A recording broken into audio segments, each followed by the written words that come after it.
All right, so some of you probably knew this video was coming. Some of you probably don't even know who I am. And others of you are shocked by the very notion that I would attempt this. But if you are new, my name is JRose11. One of the main things I do on my channel is use terrible Pokemon and see if I can beat the game without using glitches, cheating, or even items in battle. The game is exactly as you remember it. The only difference is a code is input to change a starter. In this case, it will change Trico into Wurmple. And we are going to try to beat the entire game with just this Wurmple, at least in battle. We'll need some other Pokemon for HM purposes, but in battle, the only Pokemon that I'm going to be allowed to use is Wurmple. So what's Wurmple like? Well, statistically, it is god-awful. It averages 32.5 base stat points, or whatever you want to call them. The only two Pokemon that are worse being Sunkern and Azurill. Shockingly, I haven't done a run with Azurill yet, but there's a bit of an asterisk about Azurill.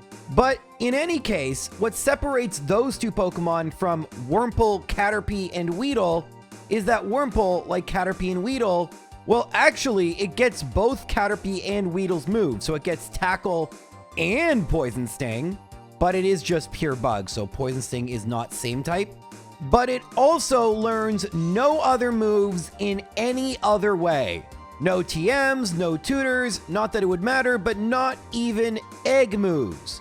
Wurmple will have Tackle, Poison Sting, and String Shot. That is it. Meaning that it being the third worst Pokemon statistically kind of overrates it, since it's going to be using two awful moves for the entire challenge. Now, you may be wondering, is this even possible? Well, we don't actually know whether the answer is yes or no. And previously, the answer had been no with Weedle, and we had to resort to Let's Go to beat the game with Caterpie, which, if you know anything about Let's Go, does not include Wurmple. I figured I would try Ruby and Sapphire first, since they are usually easier games. Can we beat them with just Wurmple? Let's find out.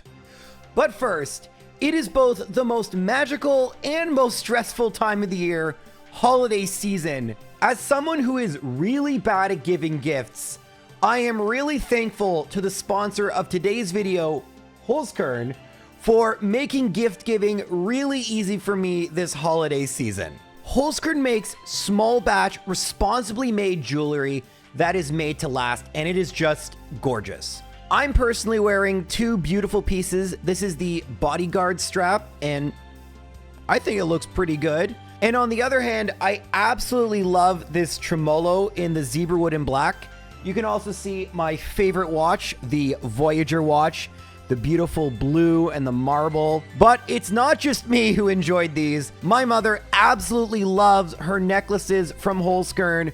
She loves both the Zendala necklace and the Aphonia necklace, as well as her Zendala ring. As you can see here, Holzkern now offers these amazing green, very festive gift boxes with their logo, housing the beautiful wooden boxes that contains the jewelry. Of course, I'm wearing mine right now. Additionally, they have these beautiful red gift bags for both the smaller boxes, such as these, as well as for watches. These very nice, and they close super great. A really, really classy way to give someone you care about a beautiful gift. Now, if you would like Holzkern's jewelry, good news, they offer free worldwide shipping from Vienna. If you live in the United States, don't worry, they will cover the customs fees for you. But it gets even better. Your order will show up in 3 to 5 business days, so there's no unexpected drama, and orders placed by December 19th are guaranteed delivery by Christmas Day. Now, if you would like these or some of the other amazing pieces Holzkern has to offer, well, good news, I have a promo code for you. You can get 15% off the whole store this holiday season by using my promo code JRose. All you need to do is go to holzkern.com/JRose11 or click my link in the description or pinned comment and get your beautiful gift for that special someone. All right, well, the run starts off really easily, that's sarcasm, as we have to face Roxanne. Now, good news, bad news. If you've played more Emerald, you might think she has 3 Pokemon, but you'd be wrong. She only has 2. Bad news, her Geodude is level 14. But good news, the Nosepass doesn't have an Oranberry, inexplicably, in this game. Now, you might wonder, what am I doing right now? Like, what are you watching? So, in order to set up for Roxanne and for later in the game, especially in Ruby and Sapphire, we need to talk about something called effort values, or EVs. Pokemon stats are based on a few things. We've already talked about Wurmple's terrible base stats, that's for every Wurmple, but each individual Wurmple has a set of both IVs and EVs. IVs are determined when the Pokemon is created, but for runs like this, where I think it's going to be impossible, and I don't typically do this, I will actually manipulate the IVs, aka hack them, in order to be at 31 for every relevant stat. Now, I do check to make sure that the specific IVs I'm using are actually possible. There are a finite possibility of IVs just because of various RNG properties that I don't understand, but I use a checker to make sure it's theoretically legitimate. But we 100% did that here, since there's no reason using a semi-perfect Wurmple. More importantly, though, we need to maximize its EVs. Each time you knock out a Pokemon, you get at least 1 EV in a stat, and you can get up to 3 EVs. Usually, it's the Pokemon you knocked out's best stat, not always. And for our purposes, we need our EVs to be very, very, very good in attack, and then a certain amount of speed to make sure we outspeed everything, as well as HP, because we want to tank as much as possible.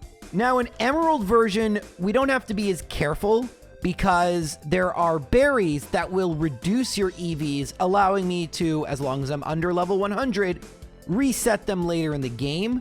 But in Ruby and Sapphire, while those berries exist, the ability to lower EVs wasn't added until then. What this means is before I can make real progress in this game, I'm gonna have to knock out probably 252 Poochyena, around 184 Zigzagoon and Wingull, and then 72 Wurmple, or actually less because Meryl gives you 2 HP EVs. That one will be quick. However, there is a way to speed things up. Now, I cannot stress how incredibly unlikely this is, but as you see, I got Pokerus. What in the world is that? It is a 1 in approximately 21,845 chance of occurring. Anytime I get into a battle, the wild Pokemon can have it and spread it to my team, and this doubles the effort value. So Poochyena, instead of giving 1 attack, would give me 2. I believe this is the 2nd or 3rd time we have gotten Pokerus in one of my runs, which is unbelievable, since it is like 3 times as unlikely as getting a shiny. And I don't think we got a shiny in this run. Sadly, I was almost fully EV trained when I got Pokerus, but it did speed things up a little at the end. The other thing I'm doing to speed things up, not in terms of EVs, but just in terms of beating Roxanne, is you may notice I have a Zigzagoon army. This is because Zigzagoon's ability is Pickup, and Pickup, especially in Ruby and Sapphire, is unbelievably overpowered. Now, I actually misspoke a little bit. Pickup did somewhat improve our EV gaining journey, because there's a 5% chance of getting a protein, which gives us 10 EVs, although it can only give us up to 100, and we need 252. But the most important thing is that at 10% chance, we can get a rare candy. Now, 10% of what, you may ask? Every time we win a battle, which we're doing a lot, there is a 10% chance one of our Zigzagoon gets one of these items, and then a 10% chance one of those items is a rare candy. Now, the other items, by the way, are full restorers, nuggets, which at the very worst I can sell. So it's useful no matter what. This was completely changed from Emerald onward, so that low-level Zigzagoon early in the game couldn't give you such overpowered items. But in Ruby and Sapphire, that's not the case. All in all this setup just to fight Roxanne the very first time took 12 in-game hours, 25 minutes. If I played this on actual console, I probably could have cut an hour or so off just by playing a little bit more efficiently. But yeah, This is tedious and not fun. But all that setup should make Roxanne a lot less impossible. Now, you may notice in my first battle versus her, I said I had just 2 moves I could use, but that wasn't completely true. Because our strongest move is actually the move we get when we run out of moves, Struggle. Struggle is no type and 50 base power, and it's a physical attacking move, which isn't good, but it does more than either Tackle or Poison Sting would do. You may also notice, weirdly, that Rock Tomb isn't lowering my speed. This is because Wurmple's ability, Shield Dust, doesn't allow the secondary effect to happen. You may also notice I lose. This isn't entirely surprising, because as leveled up as I am, I'm still fighting a Geodude with a worm. The strategy, if you can call it that I envision is having Geodude miss with Rock Tomb, which it should be doing 20% of the time, but to this point has happened 0% of the time. So in now the 3rd battle versus Roxanne, I'm hoping we get it, but still the answer is no. You may also notice Geodude just flinched. Well, that is because one of the items you can get with pickup is the King's Rock. It's a mere 1% to get it, but I mean, if we got Pokerus, that's nothing. And each time we hit with a contact move like Struggle, it has a 10% chance to flinch Geodude, which it does not just once, but twice. So we've made it to Nose Pass for the very first time. But can we beat Nose Pass? Struggle's about a 4-hit KO, and Harden is the worst thing, but in theory we could crit. In theory, it could also crit, and that's the battle. Now, some of you may have wondered, what about all those rare candies you talked about, Gyros? Aren't those going to come into play? And the answer is yes. I would prefer to use them right at the end of the run, because leveling up to like level 91 takes 5 ever, but this is a good time to use them. I'm going to use 4 and get all the way to level 26. And this makes a huge difference. I did some damage calcs. I know, I'm growing up. Look at me doing calculations and planning ahead. The important thing is that now we 2-shot Geodude, meaning we don't need to worry about potion, and we actually get a really clutch flinch on Nose Pass. Sadly, it does put it directly in potion range, and I actually think we're going to lose here because we're going to run out of HP. Oh, never mind. I was wrong about that because we not only got a crit, but the recoil damage wasn't as bad. Although if this was Gen 4, we would have lost for a different reason. Don't have to worry about that yet. It wasn't quick. It wasn't easy. But now we have a perfectly, quote-unquote perfectly, set up Wurmple for the rest of the game that is reasonably high level. Yay! Gym leader number 2 is Brawly, and since there aren't a lot of trainers between Roxanne and Brawly, we're only at level 27. I'm going to try this with Tackle. The benefit is I can go to the Pokemon Center and heal a bunch. The downside is Tackle is 15 base power units lower. And that does seem to make a bit of a difference because Machop, well, it just chops me down. So I could go and get Struggle, but I wanted to try one more battle. And once again, the King's Rock is coming in clutch.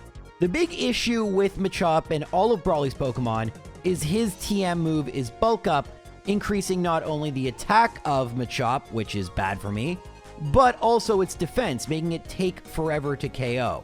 We only got 1 flinch on it and no crits, so I wasn't having high hopes for Makuhita, and of course it immediately goes for Bulk Up and then Sand Attack, but our 3rd hit, which did need to be a crit to knock it out, was a crit, so we got fairly good luck here. Second try victory is definitely not bad, but I don't anticipate the next trainers being as, how should I put that? Easy to luck into a victory. Yeah, I think that's the right words. By the way, I know this is going quickly. This is how a level 30 Wormple can try to defeat a level 16 Aeron. And the answer is it can't, and I lose. So, yeah, there are Aeron and Lairon and Aggron coming up. And we are never going to have great tools for that. So that's amazing. But the trainer I was actually worried about, since that trainer is optional, is May 2. So May leads with a Wailmer, and Tackle does, well, it would 2-shot it, but I get growled. Now, the Zigzagoon are in my party, but I can't swap into them. Just note that. So because of that, oh, well, that crit was pretty bad. Yeah, like I thought, this is not going to be as easy a battle as it is before. And of course, May has Combuskin because that's just the Gyro's way. We then get a crit on Whalmer, so we have more attack than before. And it's going to be a 3-shot on Combuskin. The problem is it got another crit. I mean, easy come, easy go. The actual problem was that I put it within Blaze range, meaning it would get a 50% boost. That plus a crit meant I was done. This time Whalmer goes for Water Gun, so we're good here. Let's see how this goes. Tackle, Focus Energy. This is why it's getting so many crits. And I can't stop. For the record, I think it's only a 12% chance after Focus Energy for it getting a crit. And yet it's happening every single time. All right, this time, best case scenario, went for Splash. Come on, don't be annoying, Combuskin. Focus Energy. No crit, no crit, no crit, no crit. So we actually knock it out. And the final Pokemon is Shroomish. I go for Poison Sting, and then it goes for Stun Spore, misses with Tackle. I'm paralyzed, hits with Tackle, but Poison Sting is super effective. Actually, now that I think about it, Tackle would have done more anyway, but that's okay. If I'd poisoned it, it would have been a bit better. And look at those full restores or full heals. I have still the Zigzagoons for rare candies. You can see I already have 2 more. So we're going to get lots of rare candies. That means if we get stuck, I don't need to battle wild Pokemon for hours, hopefully. And we may get stuck versus Watson, who in this game has a Magnemite as well as a Magneton. We saw with Aeron that Steel types are not great for me. Well, now I have to fight 2 of them. All right, in the first battle, I go with Tackle just because it is quicker, but it's going to be at least a 4-shot, and very likely Watson will heal. And one of the big problems is that not only does Watson have super potions as opposed to regular potions, he can paralyze me. I very quickly realized that going in with Tackle was a huge mistake, and while it takes 5 ever to lower all my power points, it is what I need to do. The move deleter to at least get rid of String Shot, and until then, I need to do a really tedious thing because getting rid of String Shot is really difficult. So I actually go all the way back to Petalburg to find Cascoon or Silcoon. Now, in theory, I could actually just fish for Magikarp. The problem is fishing in this game sucks, and if you play the game at increased speed, which, let's face it, a lot of us do you want to do this at single speed? I sure as heck don't. As soon as I discovered the Retron 5 had speed up, I was done with single speed. And the truth is, all right, we're going to get a little meta for a second, but this is kind of stuff maybe some of you have wondered. The reason I wanted to do single speed is that it felt more authentic, but I realized, who was I really trying to impress? I wasn't impressed. I was spending 30, 40 hours doing these Magikarp and Feebas runs. That was horrible, and it meant I could make way less videos. But moreover, it didn't seem like you, the viewer, really cared whether I did it at single speed or not.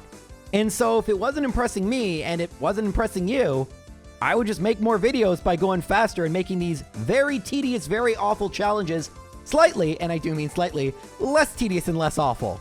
But yeah, that's why fishing isn't something I want to do. I have to slow the game down and actually pay attention. Yuck. Instead, I can just bounce on the Acrobike until I find a Silcoon or Cascoon. And genuinely, my fingers do start to hurt when I do these runs for too long. So it's just good all around. Still, very awful, very tedious. All right, well, in our second battle, as you're going to see, this makes a big difference because we are doing roughly 3 times as much with Struggle as we were by using not very effective Tackle, which unfortunately puts Magnemite right within healing range. And it can parafuse us, which is awful, and we actually still lose. We may want to replace King's Rock with a Cherry Berry here. Actually, I had Silk Scarf, which is even more useless, because Struggle in this generation is not a normal type move. I actually forgot I had changed them. Anyway, now we go Struggle, Thunder Wave, and we should now just knock out Magnemite. Actually, it doesn't even heal. Perfect. Okay, Pokemon number 2 is a Voltorb. It outspeeds and goes for Sonic Boom, and we don't quite one-shot it, which is unfortunate, but not the end of the world. As long as it doesn't go for another Sonic Boom. Those are both of Watson's Super Potions. Oh, right. It can do that. All right, this is not going well. After losing a ton more, I decided that it was time to use a bunch of rare candies, bringing me to level 40. Now, that's not quite enough to one-shot Magnemite, but it is enough to two-shot it, and with the Cherry Berry, we're still not paralyzed. The big thing is that we now one-shot Voltorb, meaning no self-destruct, no Sonic Boom. Unfortunately, I did the math wrong. I thought struggle with two-shot Magneton. It doesn't, meaning Watson will Super Potion, and I'm paralyzed, and oh, I still lose. Oh, I didn't think that was going to happen. Well, I guess we can try one more time. This time, something very interesting happens, and if this had happened last time, we would have won. We got a crit. If we one-shot Magnemite, while Magneton will have 2 Super Potions, it'll also waste a turn using Thunder Wave. Actually, it went for Supersonic, and actually, I just got another critical hit. But I still, funny enough, I still have the Cherry Berry. That was supremely lucky, but we will take it. It has taken a very long time to get to this point. Now, I know the strategy of just level up is kind of boring. I mean, we did use struggle there, but sadly, other than getting the King's Rock and the items we equip, the one negative of using Pokemon like Wurmple, there is sadly less strategy than usual and more perseverance. And eventually, we won't be able to just level up through our problems. Level 40 isn't too bad, but if we can't beat the Elite Four at level 100, we're done, right? The next difficult battle could be against Maxie at the top of Mount Chimney. The big problem is Mightyena has the Intimidate ability, and if I don't equip the White Herb, of which there are a very limited number, then I will have -1 attack, and you can see just how little I do, even though I'm at level 43. Additionally, while we talked about Shield Dust preventing secondary effects, things like Sand Attack, those still can hit us and lower our accuracy. And in fact, although Bite isn't doing very much, it slowly whittles our health down to 0. It was really difficult to make it by the Mightyena, and I was starting to think maybe this would be the time for White Herb. In our third battle, we make it to Camerupt, but our accuracy is low, and even though it's stuck with Ember, this is why I picked Ruby, by the way, it is very difficult to beat it. I did this battle probably 15-20 times, and I'm not sure why I said there's a limited number of White Herbs. The limited number is 1. There are infinite in Emerald by using pickup at levels 41 through 60, but there is just 1 White Herb, which we will need later on. So once again, I had to dip into my rare candy pool and go all the way up to level 50. Keep in mind, this is just for Maxie.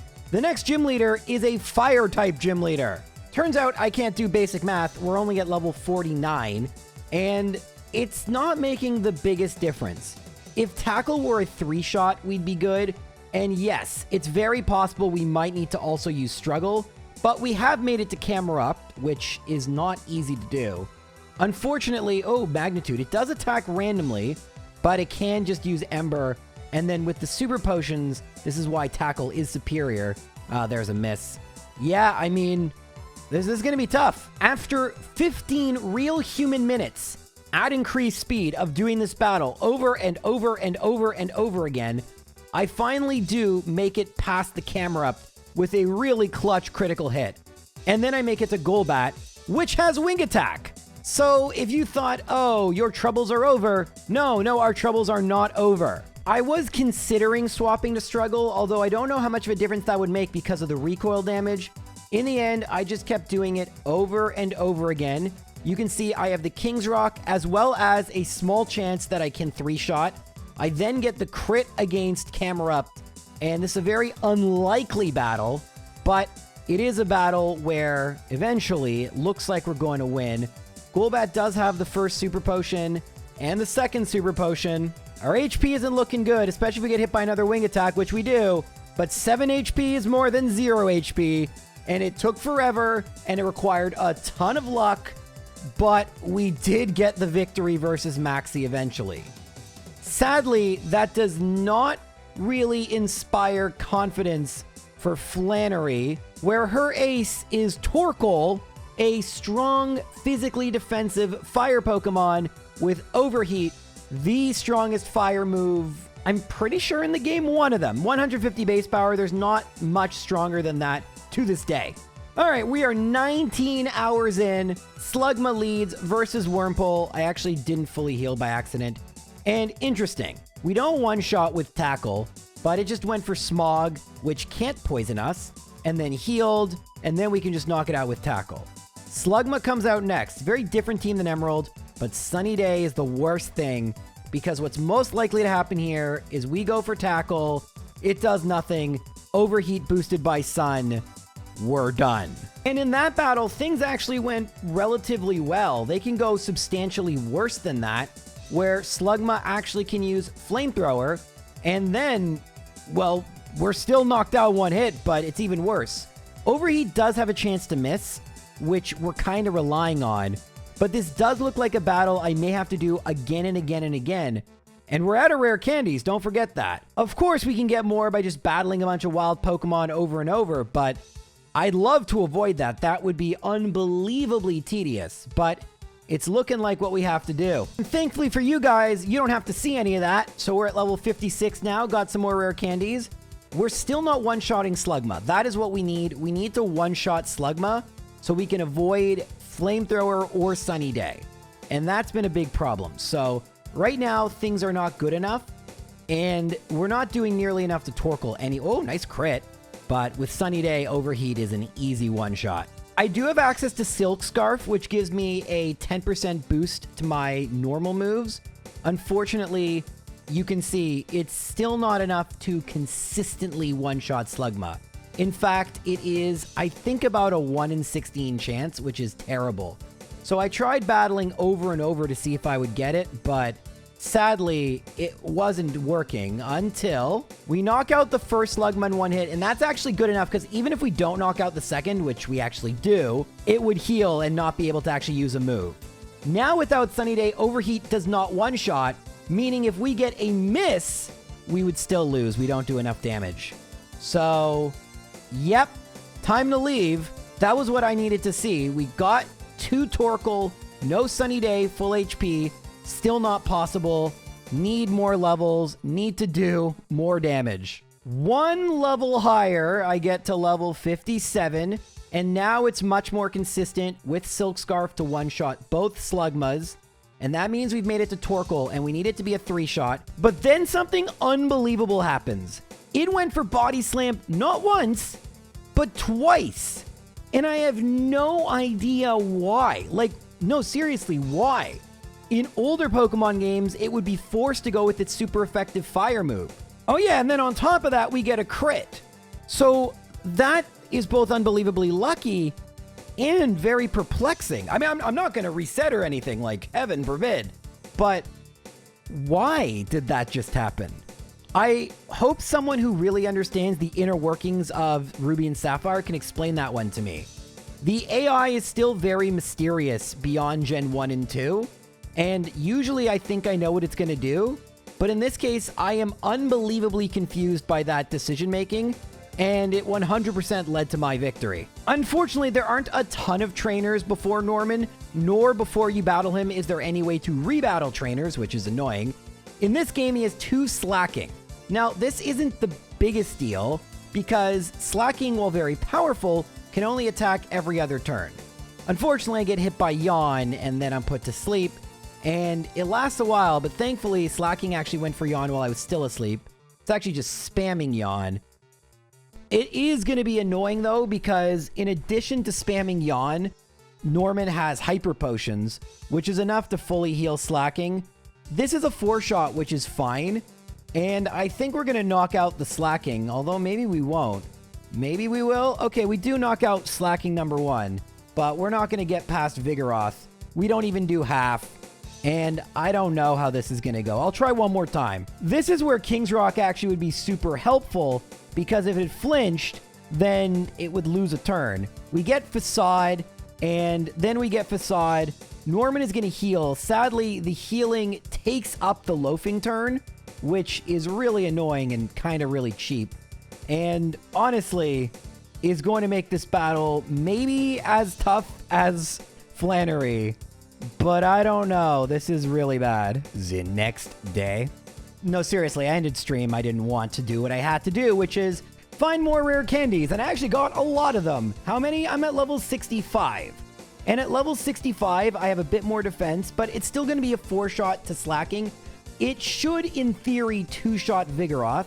Thankfully, we get really good luck with Facades, and it does waste its first Hyper Potion. Unfortunately, I get a really unclutch miss, which really sucks. It loves to spam Yawn. I'm thinking of maybe going Chesto Berry, but I feel like the flinch chance is just too great. Actually, I might still have Silk Scarf equipped, which would be bad because we did just two-shot Vigoroth, which we need to do. Slaking number 2 comes out, and Facade nearly knocks me out, and we come really close to knocking it out, but close isn't close enough. I didn't want to give up. I did want to try this a few more times, see if we can get anything luckier, because the first Slaking can just spam Yawn, which is what it's doing. I mean, it does put me to sleep, which sucks, but if it keeps spamming it, there's really not much it's going to do to me, right? We get it down to the Hyper Potion. Again, I wish it could be a 3-shot, and we actually take it out without it ever attacking us. Vigoroth is still a 2-shot, so we have... Oh, well, it's not going to be a 2-shot if I miss. So that sucks. I'm at 117 for Slaking. We go Tackle, it goes Facade, that's bad. We go Tackle, it loafs, and if we get a crit, we win. But instead, we get something even more interesting. Slack Off, meaning Norman's not going to heal here. And now we use Tackle, and maybe it's out of healing range. It's not. That really sucks, but that was on the attacking turn. Of course, we miss, but Slaking is going to loaf. We hit, Slack Off. Interesting. That's not an attack, though. All right, another attack. Loaf, another Slack Off. Interesting. This math may work out for me. Another Slack Off. I actually think we got it here. It's loafing, and we do. That could not have been any more perfect. Once again, the AI making incredibly questionable decisions.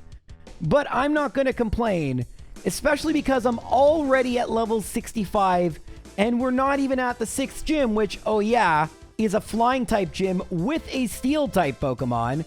Hooray. Now, just to clear up a few questions of why I didn't do a couple things, struggle in the last few battles, the recoil damage starts doing so much that I run out of HP quicker. It is something I've experimented with across many different games using many different Pokemon. If there is a move that does just a little bit less, especially since we have Silk Scarf to boost it, you do want to use the move that doesn't deal recoil damage back to you. The other thing is I could have equipped King's Rock. I just would have had to have leveled up Wurmple a little bit more so that I could still two-shot, and that would have really helped me out. Thankfully, I didn't have to do that, which saved a bunch of time. All right, at this point, a ton of the game opens up to us, which is really, really good because we don't have to face Winona. Actually, we can save Winona for a very long time. And there are so many trainers to battle that we don't really have to grind rare candies. We can actually just battle trainers to gain levels, which will coincidentally also give us rare candies thanks to the Zigzagoon. I did want to try at level 69 just because, I mean, it's a nice level. And also, it would save me time not to have to back and forth. Swellow actually outspeeds Wurmple and goes for double team, which sucks. We then get a heal. Tackle isn't quite one-shotting it. And this is what can't happen, Endeavor, which makes my HP equal the same as Swellow's, which is far too low to knock out the rest of the Pokemon. So, time to do other stuff first. Alright, I know it seems instantaneous for you, but I actually did a whole bunch of other stuff. And now we're back. I'm at level 71, still getting outsped, still not one-shotting, and that's still a huge problem because, well, actually with Double Team we're missing. But eventually, actually, I could have just gone Poison Sting. That, yeah, why didn't I? Okay, you know what? Give me a second. Actually, you know what? Let's just get to level 72. There's no reason I should go at level 71, almost at level 72. It just seems like a weird waste. And you know what? I've gotten 5 more rare candies. They're just so common. Let's go and level up Wurmple all the way to level 77 because, well, why the heck not, to be honest with you. We're starting to run out of wiggle room, though. We're at level 77, and the crit one-shot Swellow. Pelipper comes out. Of course, we miss, but then Supersonic misses.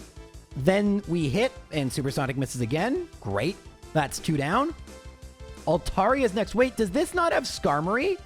Wait a minute, am I thinking of Emerald? It Dragon Danced? Oh, I think I'm thinking of Emerald. No, there's Skarmory. There's a Skarmory, but I have so much HP, I'm gonna win, right? Well, not if it keeps going for Sand Attack, and Aerial Ace does nothing, but my accuracy, as the Pokemon Stadium announcer would say, is in tatters, and eventually, even though I started so great, yeah, just rub it in with that Steel Wing boost. Skarmory gets me. So, I think we're going to have to use Struggle. With just 4 Pokemon, it shouldn't be a big deal. And it could help with... Actually, it's not going to really help with ranges.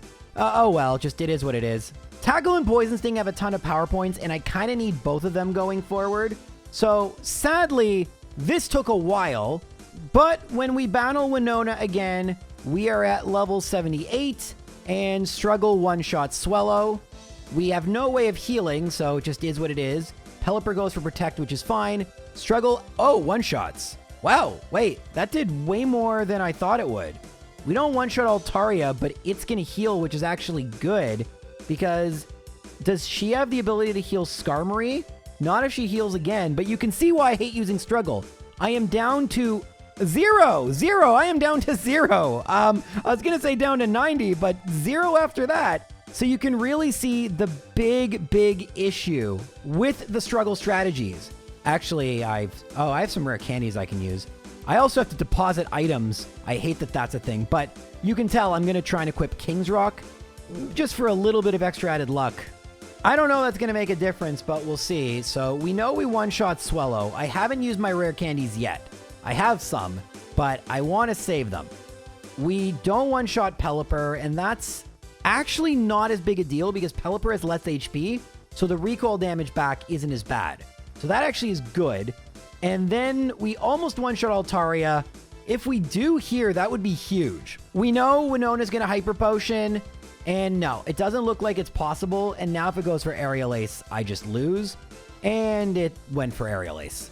Of course it did. Why wouldn't it? But it's at this point I had an idea. We don't need Struggle for the entire battle, just for Skarmory. So I had to heal and lower my power points again. Without Fly, I didn't want to go back to Lily Cove.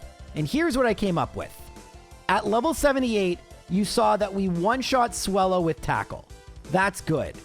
Pelipper is going to be a 2-shot, but it was a 2-shot anyway. And Protect is annoying. I didn't know exactly how many power points to have, but we've at least knocked out both Pelipper and Swellow. And potentially Altaria, and it won't heal. So we're at 140 HP, which is way higher. And now we have Struggle. So Struggle does a huge amount, but not enough for Skarmory to heal, which is not planned. That was just perfect that it worked out. And thankfully, we're able to hit through the Sand Attack and beat Winona fairly quickly. Who said there was no strategy in this run? This isn't my first rodeo. I know manipulating power points in order to get Struggle when you want it in the battle. We're lucky that it happened to be 6. It really sucks because you can't... If you overshoot, you can always just go to wild Pokemon and waste some. If you undershoot, then you have to heal and start the whole process over, which is a lengthy, tedious process. Thankfully, on try 1, I hit the bullseye, and that is 7 gym badges with only 22 levels of leeway. This isn't looking good. Now, in Emerald, Tate and Liza are notoriously awful because they have 4 Pokemon, but with just 2, and you must have 2 in order to battle them, they're not so bad because they will always just attack, in this case, Zigzagoon, and so I get a free hit in. Unfortunately, it's looking like, once again, a battle where I'm going to use Struggle. You may say, well, J-Rose, why not just stick with Struggle? Because it's annoying, guys, because not being able to heal at the Pokemon Center, because there's a whole bunch of other trainers I have to fight. For most trainers, Tackle is the best move. It just sucks that for all the battles you see, yes, I want Struggle, but as much as this might not seem to be the case based on what you're seeing, it is actually quicker to go to the Pokemon Center, use Tackle, continue using Pokemon Centers until you need Struggle, go get Struggle, than just keeping Struggle and having to buy a whole bunch of potions, constantly having to heal with potions, dealing with recoil, losing because of recoil. It sucks. There's no good answer to this, guys. It is what it is. It has been nearly 39 hours of in-game time. 39 hours, and we're not even to the Elite Four yet, which can take forever. But we do have Struggle, and, assuming I equipped it, we do have the Shell Bell, which should help with the recoil damage. So we use Struggle, and then, yes, Shell Bell basically halves our recoil damage, and then Zigzagoon is attacked. Now, one really bad thing about Struggle is you might see I'm not selecting Stole Rock. It is just randomly hitting a Pokemon. Until I started doing these runs, I had no idea that's how Struggle worked in double battles, but thankfully Lunatone decides that it doesn't feel like attacking me, Shell Bell didn't make much of a difference. For the record, what does the Shell Bell do? Every time you deal damage, an eighth of the damage you deal is given back to you as health. Since recoil takes away 1/4, effectively that halves recoil damage. That said, and maybe this is the Yu-Gi-Oh in me that I'm going to call it a chain, the thing is, what resolves first is the recoil and then the Shell Bell. This is actually really important. Because I'm at super low HP, the Shell Bell does not prevent me from knocking myself out due to recoil damage. So it's good, and it's going to be helpful when I use Tackle because I'll just be gaining HP. The leftovers would be 1,000 times better. Unfortunately, the only way to get them is very tediously an Emerald version. We're not playing that. I was a little concerned about the rematch with Maxie because once again, we have to deal with Intimidate. You may notice I have removed Poison Sting from my moves. Now, a couple things. One, the Maxie battle is actually easy because my Deanna likes to go for Swagger, so I'm actually +1 attack. Two, I can always reteach Poison Sting if I do need it, but I haven't used it like a single time as you've seen, so why would I bother using it? When I want to get to Struggle, it just makes things that much more annoying, and with the Mover Learner and Heart Scale, we're fine. And then, I don't remember what 3 was, but we win this battle, I wouldn't say easily. The Shell Bell actually probably made a bit of a difference. We only have 35 HP to spare. It's not a great sign, since this shouldn't be that difficult to train her, but hey, a win's a win. Alright, the most underwhelming champion in history, Wallace, wants to battle us, and we're going to stick with Tackle. Thankfully, we don't have to worry about Water Pulse confusing us. We have to worry about Tackle missing, just because Tackle sucks. We do have to worry about Sweet Kiss confusing us, and this is pretty frustrating because our attack is really high. So we're actually going to lose to a Love Disc, almost. We're at 10 HP. I don't think we can do this. I can gain a little bit of HP back, but you can see just how pathetic the gain is from Shell Bell. Leftovers would be so much better. In fact, it is so pathetic, I think it's better just to equip the Silk Scarf. And, oh, look at that, some items. Oh, another King's Rock. And what item is that? I have to look. It's a Revive. So this is a problem. I've run out of item slots because I'm picking up so much. We're 41.5 hours in. This has been an absolute slog, but we hopefully one-shot Love Disc. No, we weren't even close to doing that. All right, so Silk Scarf, this is why the 10% really sucks, but hey, we do knock it out in 2 hits, and we're fine. Whiskash, all right, we miss. Amnesia is irrelevant. We hit, it's not going to be a 2-shot, and then we hit again. All right, Water Pulse is fine. We knock out Whiskash. What's the Celio comes out, and it's going to be a 2-shot. It hits us. We're at 113. 2 more. Seeking. Rain ends. Rain starts due to Seeking. It now outspeeds us, but 2-shot. And then finally, my low tick. We go for Tackle. It goes for Water Pulse, and we're going to lose unless we get a crit. We don't get the crit, so we lose. Yay! Just to show you how little a difference Shell Bell makes, I get pretty unlucky versus Love Disc, yes, but I still lose pretty quickly to my Lodic. Again, the bad luck versus Love Disc definitely matters, but it would be nice if we just one-shot it. Thankfully, in my 3rd attempt, I just don't get terrible luck against Love Disc. Truth is, I think we could have just leveled up a little bit more, because even though Shell Bell was useful, the 2 shots we were getting before are also useful. In the end, it didn't really matter. We got a lovely critical hit against my Lodic. This is neither the first time, nor should it be the last time I have to rely on critical hits. Desperate times call for desperate measures, but we have beaten all 8 gyms with just a Wurmple. And we're not even at level 100. That is a good sign. That is a good sign. But we're now going to have to deal with 4 of the toughest trainers. And just before we battle them, let's talk about them. So this is the Elite Four and Champion, and you may notice something rather problematic about them. Sydney in isolation would be fine, but he becomes a problem when he is followed immediately by Phoebe.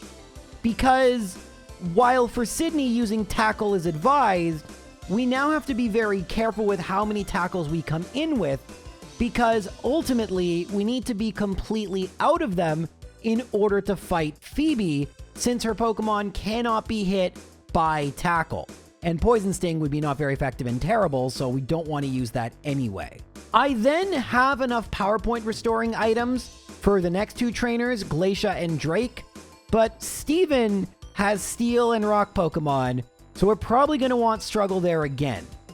This is having to go back and forth between Tackle and Struggle. Very, very difficult. Speaking of difficult, I don't actually talk about this battle much, but Wally was easier said than done. I figured just straight up using Struggle would be the best way to deal with this Pokemon, but in fact, I just kept getting such bad luck that it actually took 5 attempts in order to win. Wally actually is a really good example. I have said this before, but it's great to show you the perils of Struggle strategy. And this is Gen 3 where Struggle is actually usable. If we had to do this challenge in Generation 4, I don't even know how much of the game we could complete. There's a reason I don't do these challenges in Generation 4. For those of you who don't know, not that this is totally relevant, in Gen 4, rather than a quarter of the damage ideal, it's just a quarter of your total HP rounded down. I actually ended up using hybrid strategies with Tackle and Struggle, but once I start using Struggle, I go from losing 8 HP, which is what I lose to Magneton, to I would lose, 53 under the Gen 4 system. This is why, to this point, although I really want to, I've never done a Cosmog run, I've never done Gen 4 Wurmple or Magikarp. It is brutal, and without really cool strategies and workarounds, I would either have to use Poison Sting, or for a Pokemon like Caterpie that can't learn it, it would actually be impossible under Gen 4 rules. Well, that's not true because Caterpie gets another move, but if it didn't, it would be impossible to beat Phoebe. This is, by the way, why I didn't think Agatha would be possible in Let's Go. The fact it was a minor miracle, by the way. But that was Caterpie, and that was 4 generations from now. Maybe I'm just stalling because I'm nervous. Let's see how this goes. It's gonna suck. I had to do a lot of preparation, and we're at level 100. It has taken 48 hours to get to this point, and how much further are we going to get? Is this as far as Wurmple can make it, without items, of course? Let's find out. Okay, so Sydney leads with Mightyena, and we have... Oh, I forgot to equip the White Herb. That's pretty funny.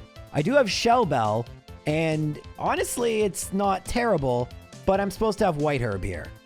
Now, against Absol... Oh, nice crit. That's fine. I mean, I can just save after this. It doesn't really matter. I've nothing I gotta do. Cacturne isn't too bad, although going for Leech Seed really sucks.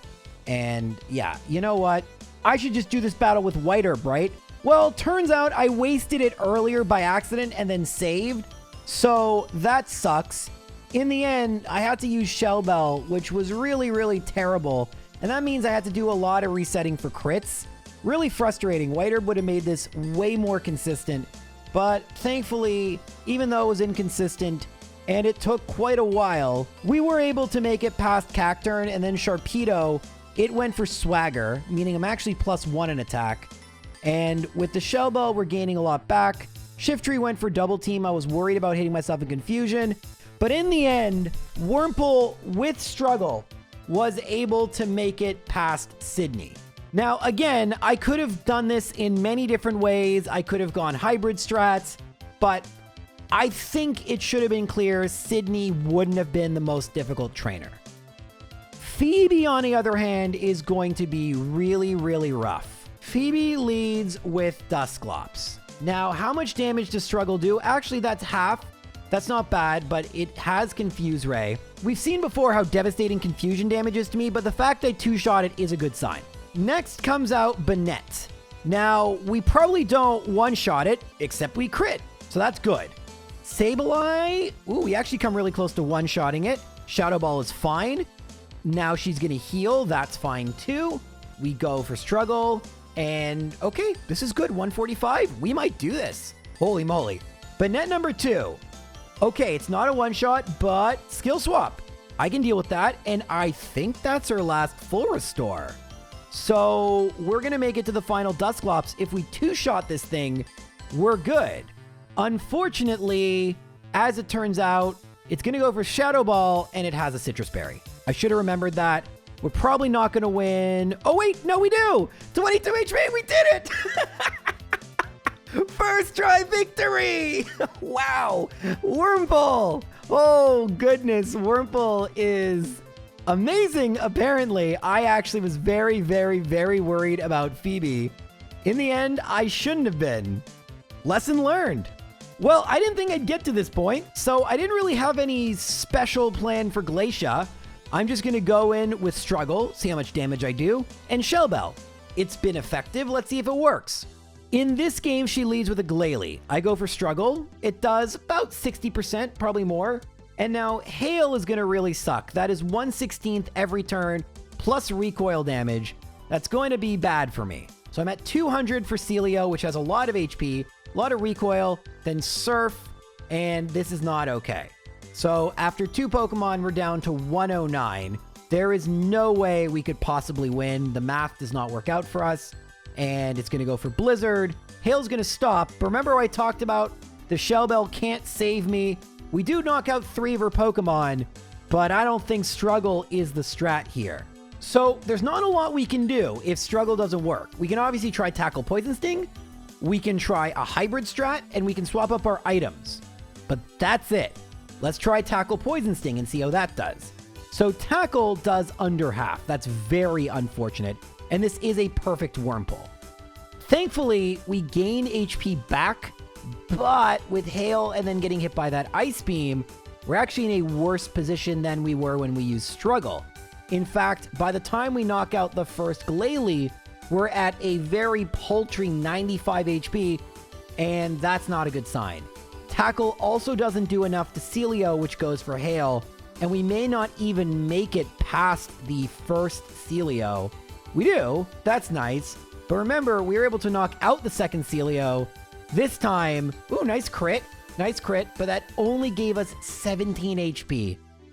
That's just not good enough. So, okay, what's next? All right, now we have Silk Scarf. Let's try that. So, we are doing half, and it went for Ice Beam, but that HP is now gone. We're not getting it back. And sadly, we still don't do half to Celio, and she's going to heal. So it looks like we're going to be in an even worse position. Okay, maybe not. We're at 94 to the third Celio, but it just goes for Blizzard. For the record, Blizzard doesn't hit Inhale 100% of the time. It just is. But right now, we're not even making it to her second Glalie, let alone to the Walrein. Dozens of battles later, here's what I figured out might potentially work. So you can see I'm going really fast because I'm looking for a very specific outcome. I need a crit on turn 1. If I get a crit, then we can continue. Then we want to go for a very specific Tackle, Poison Sting, Tackle. That works out. That is needed for PowerPoint manipulation. Yes, that's how deep we've gotten. So you can see Shell Bell is the item, and you may not have noticed because it went so quickly, Glalie used Light Screen. That was the other thing we needed to have happen in order to do what we're about to do. So we make it by Celio number 2, but remember, we've never made it by 3. We've knocked it out, but never made it by. It's going to be a 3-shot with the Shell Bell, which is fine. Now, if that Blizzard missed, we'd be in a better spot, but all of this leads me to Glalie with 11 HP. It's not going to be a 2-shot. And in 25 minutes of battles at incredibly fast speeds, relying on incredibly lucky strats, that is as good as I've gotten it so far. 1 hit on the second last Pokemon. Now, this is when a lot of people in the comments are going to say, why not use this? Why not use that? All I ask is you look up whether it's available in Ruby and Sapphire. The vast majority of useful items you're thinking of are either only available in the post-game or don't even exist yet. There is the Lax Incense, which can make attacks miss. It decreases accuracy by a whopping 5%. Nowadays, it and Bright Powder are the same thing, but in Gen 3, for whatever reason, it's half as good. But I wasn't willing to give up. I was willing to try any number of strategies to try and win. In the end, I actually went back to Struggle, if you can believe it, but I'm trying to get the critical hit turn 1. If I get it, we move on. So I'm resetting for a 1 in 16 chance. Now I'm guaranteed to 2-shot the first Celio and the second Celio, which is really, really good. but I'd need a crit here if I want this to be consistent. Anyway, we knock out the second Celio and we make it to Glacia. I need a crit here. I don't get it, but I do get Hail. And so for the first time in 50 minutes, I've made it to Walrein. But even if we were able to one-shot it, which you can see we're not even close, we would knock ourselves out due to recoil damage. So struggle might be the play and resetting for lots of crits. And I mean lots of crits. This is unbelievably tedious, but it's what I need to do in order to win. You just battle again and again and again and again and again till you get the result you need. And then finally, I didn't get the crit, but I got light screen, which is just as good. So I continue. And then I could use a crit here, but we don't get it. We do get Hail. That's better than an attack, but not great. I'm at 186. Now 193, actually. Actually, now 178. I don't get the crit here either. I need these crits, but Blizzard finally misses. Okay, things are looking interesting. We have... Oh, there's the crit, of course. All right, we're at 142. Hail is falling. 127. No crit here. But if I got a crit any of these places, I may have enough health. I'm at 32. That means we've lost to Walrein, but we're getting closer, actually. We wouldn't have had enough HP to knock it out, but we were able to survive our first attack against it. That's better. It actually had to use a move this time. This was getting so unbelievably tedious, and I was getting frustrated as all heck. I mean, we just had to reset for the slimmest chance Glacia would cooperate. Actually, it did there, and I screwed up, but thankfully... it does again relatively soon, but you can just see how annoying it is. We get the crit there, so we keep going. That means that it's going to use Hail. That's fine. And now we knock out Celio. We need a crit at some point. We need several crits if we're going to win. We just need them. There's no ifs, ands, or buts. And we're not getting them. And we got the Blizzard hit. So we're going to make it past Celio again into Glacia. We're going to knock it out, but with no real chance of knocking out Walrein. None whatsoever. This is probably a good time to talk about the fact that there is 0% chance that I can one-shot Walrein, meaning it will always hit me. And the lowest damage it could do is Body Slam, which will do 31 at its lowest. Surf, the lowest it'll do is 66 and do up to 78. And Blizzard can at least miss. So my only hope is a 30% Blizzard miss, or maybe a Sheer Cold miss. But like, yeah, we're really, and that's right at the end of the battle. And we need a crit on top of that. These resets get very grating very fast. And even though it looks like the battle's coming fast and furious, it's mind-numbing. But wait a minute, we get 2 crits in a row this time. This is one of the best battles we could hope for. That means this Celio has to go for Hail. So we're going to have a ton of HP. If we can't win here, I don't think this is possible. So we need Glacia to miss. Please miss. Please miss. Ice Beam, or at least it didn't crit. But look how little health we have. Even with 2 crits, we're at 53 HP. If it had missed, we'd have a lot more. But only 17, we lose. We lose. Now, I did want to try something. If I had hypothetically made my Wurmple male, what would that accomplish? Now, you might sound ridiculous. What would that matter? The second Celio has Attract, and it's a 50-50 shot. It seems to prioritize using Attract, and it's a 50-50 shot once it does, and then it's not attacking me. So it's one less crit I would need, and a 50-50 shot is better than an 8% shot. But without those crits, we still make it to Walrein with not nearly enough HP. And so far, it's hit me every time. I don't think we've even gone Walrein to the Citrus Berry. In doing this for over an hour, it's starting to become apparent that the luck we would need is truly absurd. And I did try so many times. And in this battle, I get the consecutive crits. Already, that is a 1 in 64 chance, okay? And we get Hail, not as good as Attract, we get Hail. So we're at 163 for Glacia. But unless we get the another 1 in 24 chance, which we don't get, which is, to be fair, not very likely anyway, we can't win. If we did, we would make it to Walrein with about 110 HP. This time we make it with only 44, which just isn't enough. We don't have enough HP with 44 because we deal between, to ourselves, 15 to 20 just right off the bat. So even if Walrein missed with that blizzard, which of course it doesn't, we lose. And that's the thing. It's mathematically only possible to win if pretty much nothing attacks me until Walrein. We most likely, to beat Walrein, need probably like 120 or 130 HP. We haven't made it with more than 40. I did the math of all the things that would need to go right in order for us to win, and I'm not the best at math, and there's a lot of permutations of what if this misses, what if the AI selects this move, but with chat's help, we calculated the odds at approximately 1 in 10,000, or double as likely as Pokerus, which I got. But sadly, this is where I called the run. We had been at this for an hour. We need so many critical hits. We need so much to happen. Let me be clear, if you're willing to use save states, this is very, very beatable. You just have to save state, and it would honestly take you just a few minutes to get by this battle. That's the thing with probabilities.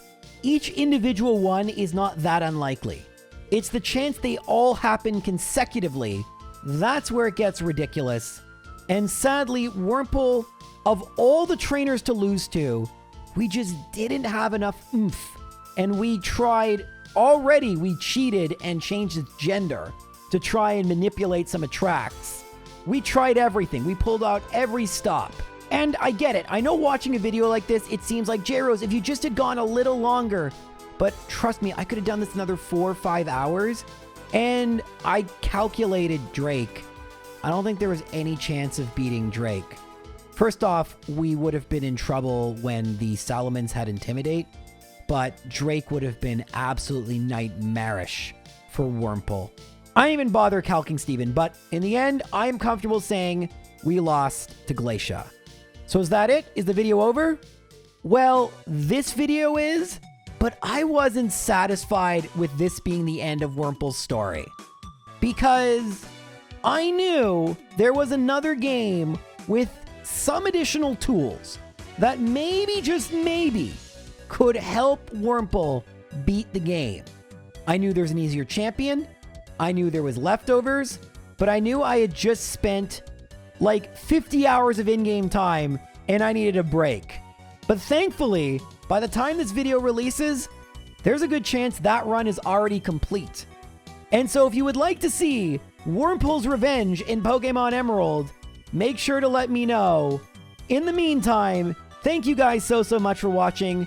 Once again, a big thank you to Holskern for sponsoring today's video. Remember to use my promo code JROSE for 15% off, and you can access the store via the link in my description. And I'll see you all, maybe very soon, with part 2.